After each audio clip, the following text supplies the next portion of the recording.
বিসমিল্লাহির রহমানির রহিম। কোনো এক ভদ্রলোক আমাদের মহিলা মাদ্রাসা পড়ুয়া ছাত্রীদের নিয়ে আমার সামনে বদনাম করলেন। তাদের সাথে বিয়ে দেওয়া নিয়ে অনীহা প্রকাশ করলেন, অন্যদের নিরুৎসাহিত করলেন। নিজের বক্তব্য সমর্থনে ঘটে যাওয়া কিছু দুর্ঘটনা শুনিয়ে দিলেন। তার অভিযোগের সারসংক্ষেপ ছিল এমন: ক, তারা সামাজিকতা বুঝে না। খ, বিয়ের পর শ্বশুর শাশুড়ি মানিয়ে নিতে পারে না, ইত্যাদি। বিষয়টি আমাকে খুব কষ্ট দিল। তার কথা কোনোভাবেই হজম করতে পারলাম না। কারণ তিনটি বছর মহিলা মাদ্রাসায় শিক্ষক হিসেবে কাজ করার সুযোগ হয়েছে আমার। এই 3 বছর ছোট বড় অনেক কিতাবের দায়িত্ব আমার উপর ছিল। যাই হোক, ভাবতে শুরু করলাম, নিজেকে বারবার প্রশ্ন করছিলাম, এমনটি কেন হবে? এরা ইলমে ওহীর নূরে স্নাত হয়েছে, কোরআন হাদিস সহ অনেক দিনই কিতাব পাঠ করার সুযোগ পেয়েছে। প্রায় 1 যুগ দক্ষ ও বিজ্ঞ আলেম ওলামাদের বক্তব্য শুনেছে, লেকচার শুনেছে, আলেমা ফাজেলাদের সোহবত লাভ করেছে। তথাপি এরা এমন অসামাজিক হবে কেন?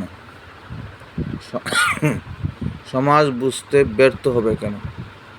অথচ ইসলামই শ্রেষ্ঠ ধর্ম।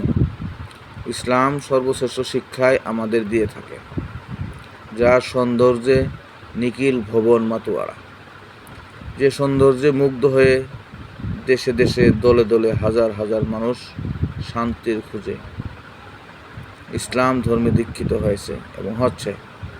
সীমাহীন পরিশ্রম করেও এক বুক দুঃখ আর অশান্তির গ্লানি বইতে না পেরে শান্তির খুঁজে ইসলামের সুশীতল ছায়ার তলে আশ্রয় নিয়েছে এবং এখন নিচ্ছে।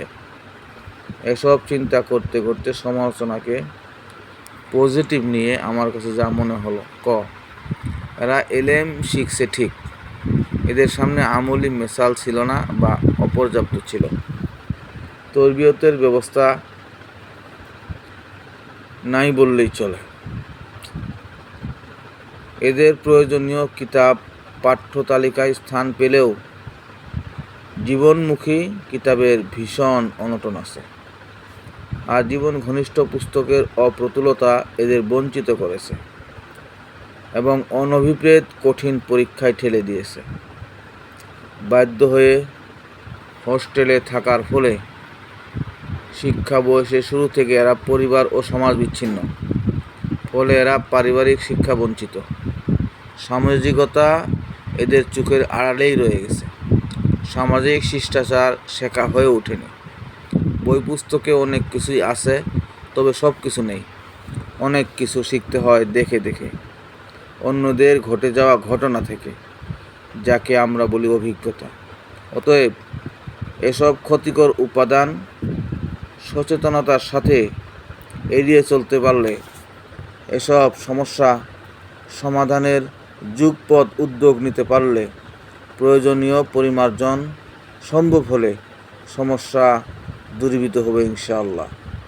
মহিলা মাদ্রাসা থেকে আরও বেশি সামগ্রিক যোগ্যতা সম্পন্ন আলেমা ফাজেলা তৈরি হবে, এটাই আমার দৃঢ় বিশ্বাস।